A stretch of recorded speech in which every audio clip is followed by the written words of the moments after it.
का कोई निश्चित रूप नहीं है। उसको कहते हैं महिमा स्वामी को कि उनका शून्य कलेवर था। कलेवर, शून्य कलेवर। जैसे बाकी हम जितने भी मनुष्य हैं, हमारा कलेवर रज और वीर्य पंच तन्मात्रा, पंच तत्वों के माध्यम से हमारा शरीर निर्मित हुआ है। तो उसी प्रकार प्रबुद्ध स्वामी का कोई पंच तत्व से भी निर्मित शरीर नहीं थे।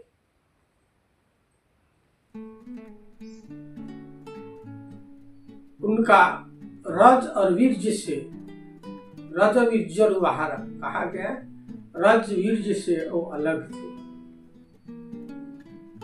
त्रिगुण से परे थे, सच्चिदानंद स्वरूप थे। हमारा जैसे उनका शरीर नहीं था, इसलिए उनको संत कवि भीम भोई जी ने शून्य कलेवर के रूप से मध्य मंडल में आविर्भाव हुए थे, ऐसा प्रमाणित करते हुए 64 सिद्ध भी उसको प्रमाणित किए हैं। ये के प्रबुद्ध स्वामी के 64 सिद्ध उनके शिष्य थे। तो एक दिन नंद बाबा करके उनका शिष्य, प्यारा शिष्य थे,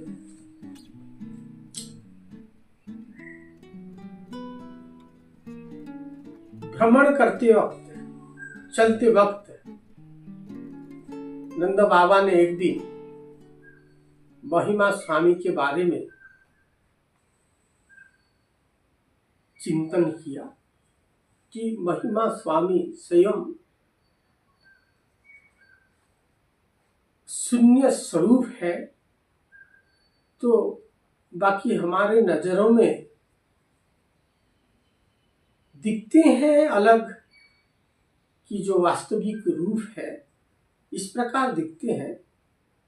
तो महिमा स्वामी अगर मनुष्य हैं तो जरूर हमारा जैसे ही पदव्रज उनकी धरती पर स्पर्श हो रहा होगा, ऐसा उनके मनों पर विचार आ गया, उसके भावों में विचार आ गया। तो महिमा स्वामी आगे आगे चल रहे हैं, पीछे जितने भी शिष्य थे उनमें से नंद बाबा ने महिमा स्वामी जी की पदव्रज को निरीक्षण किया कि वास्तव में धरती पर उनकी पदव्रज स्पर्श हो रहा है या नहीं।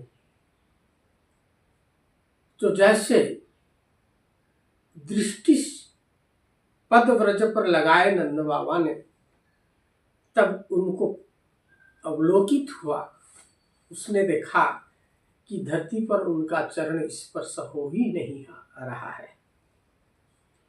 वहीं से वो स्तब्ध हो गए, आश्चंबित हो गए कि वास्तव में ये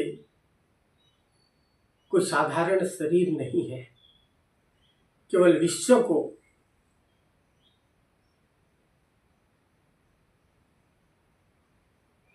सद्विचार की ओर, समाज को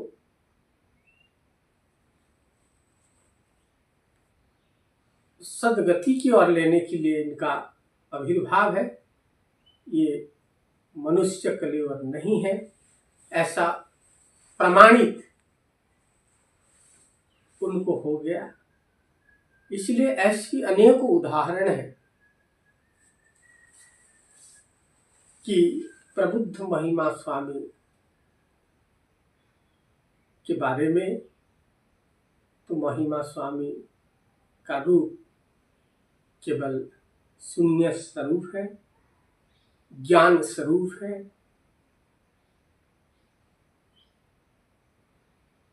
तो केवल वो ज्ञान का रूप धारण करके विश्व को ज्ञान बांटने ही आए थे।